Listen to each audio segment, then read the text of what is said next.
बानी पीटीआई की मुशावरत तो नहीं हो सकी, उनसे मुलाकात भी नहीं हो सकी, लेकिन फिलहाल बजट तो पेश कर दिया गया है। लेकिन अब क्या ये बजट केपी असम्बली का पास होगा या नहीं, क्योंकि 30 से ज़ायद नाराज़ अरकान हैं जो कि पार्लिमानी पार्टी के इजलास में भी शरीक नहीं हुए हैं। अब होगा क्या आगे, इसी पर बात करेंगे। अरशद अजीज़ मलिक भी हमारे साथ इस वक्त लाइन पर मौजूद है, सीनियर एनालिस्ट हैं।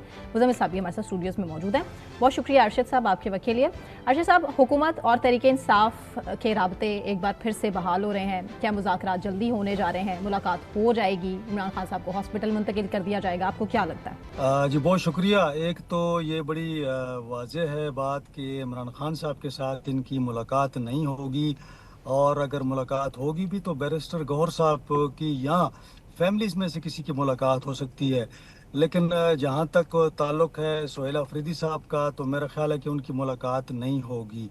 जहाँ तक बजट की बात है, तो आपने ये भी सुना था कि उन्होंने कहा था कि ये हम बजट पेश नहीं करेंगे, लेकिन फिर उन्होंने बजट पेश किया। पिछले दिनों मैंने एक स्टोरी दी थी कि कोई 22 से 25 ऐसे ऐलानात थे जो कि उन्होंने किए, लेकिन फिर यू टर्न लिया और फिर उसी जो अपने ऐलानात थे उससे मतलब ये कि उनको पूरा नहीं किया इन्होंने।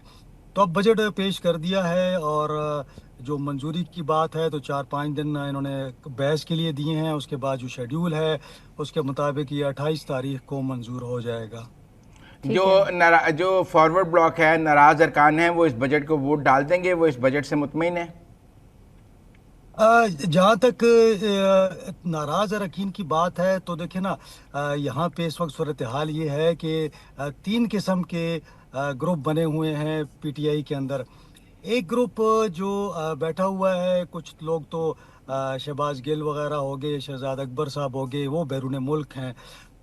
उनका ये है कि जनाब ये बजट को बारगेनिंग चिप के तौर पे इस्तेमाल किया जाए, और जब तक इमरान खान साहब से मुलाकात नहीं होती या वो हॉस्पिटल मुंतकिल नहीं होते, ये बजट पेश भी ना किया जाए, और अगर पेश हो गया तो उसको मंजूर ना किया जाए।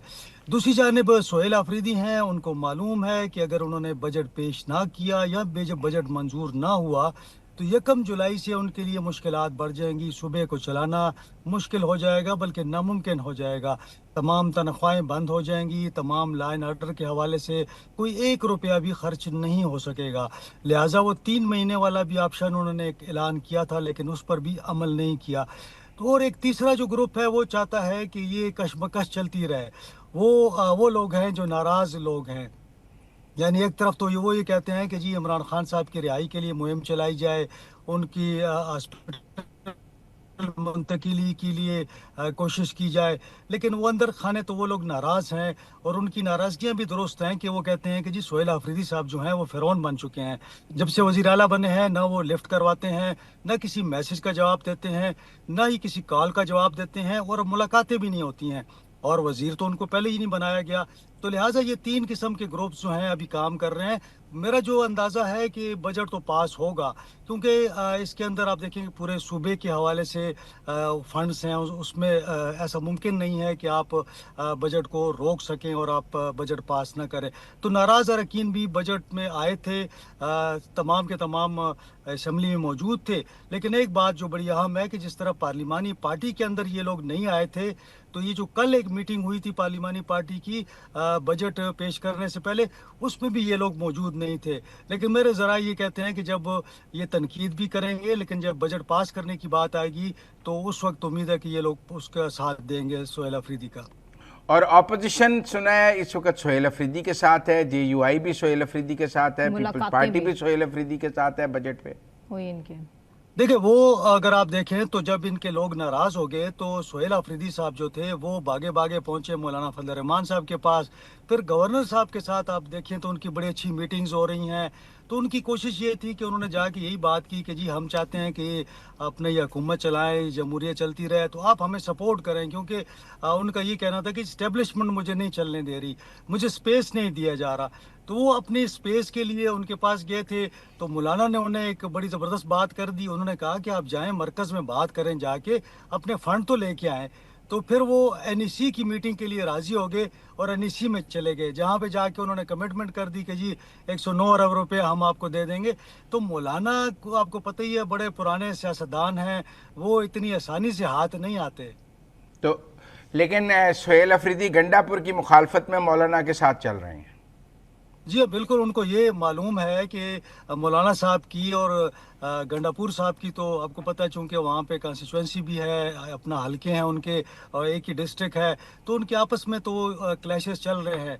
तो ये एक मौका था कि सोहेल का ये ख्याल था कि मैं जाके उनसे बात करूँगा और उनसे राज़ी हो जाऊँगा, लेकिन मेरा ये ख्याल है कि अभी इस्टेब्लिशमेंट नहीं चाहती कि सोहेल अफरीदी को गिराया जाए। जिस दिन इस्टेब्लिशमेंट ने फैसला कर लिया, मेरे ख्याल में कि इनके 2-3 केसेस तो तैयार पड़े हुए हैं, जिसमें अगर एक एक पेशी भी होनी है तो मामला फारिग हो जाएंगे ये। तो 9 मई के हवाले से भी आपको पता है कि इनका केस मौजूद है, इलेक्शन कमीशन का भी एक केस मौजूद है इनका, और एक और केस भी पेशावर में है। तो ये केसेस इनके खिलाफ तैयार पड़े हुए हैं, लेकिन मेरा ख्याल है कि अभी माहौल नहीं बना और इनके जाने का अभी थोड़ा टाइम बाकी है, इतनी जल्दी ये नहीं जा रहे। यही वजह है कि कॉम्प्रोमाइज़ हो गए हैं वज़ीर आला केपी के। इस हवाले से भी बड़ी खबरें सुनने को मिल रही हैं। एतराज़ात अली अमीर गंडापुर के हवाले से भी इसलिए उठाए जा रहे हैं, वो भी ये कह रहे हैं कि मुझ पर ये एतराज़ था। तो अब बताएं सोहेल अफरीदी साहब कहाँ स्टैंड करते हैं? देखे ना, ये जब वो बजट पेश किया उन्होंने, तो पूरा सोशल मीडिया जो है ना उनके ऊपर हमला आवर है। जी। भाई अब वजीर आला है तो वजीर आला क्या करेगा, वो हुकूमत भी चलाना है ना उसने।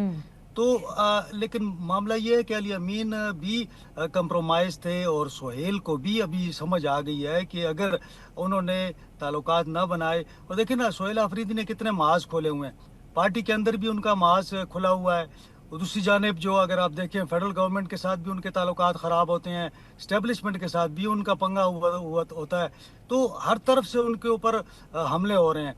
ऐसे में उन्होंने यही सोचा कि मोहसिन नकवी साहब ने जो पुल का किरदार अदा किया और साथ में कुछ मौलाना साहब ने मशवरा दिया, तो ये जाके NSC में चले गए, वहाँ पे मीटिंग कर ली, तो कुछ राब्ते बहाल कर दिए, वहाँ कमिटमेंट करके आगे के 109 अरब रुपया देंगे दिफा के लिए।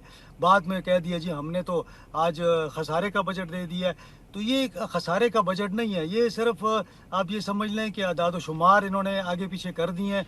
बाकी इसके अंदर उन्होंने इतना कुशन रखा हुआ है कि जो वफाक मांगेगा वफाक को वो पैसे मिल जाएंगे। वज़ीर खजाना को भी यकीन शुक्रिया, दहानियां इस हवाले से करा दी हैं। बहुत शुक्रिया अरशद साहब आपका, साहब आपका भी बहुत शुक्रिया। इसी के साथ नाज़रीन मुझे सना नकवी को इजाज़त दें। अपना ख्याल रखिए, अल्लाह हाफ़िज़।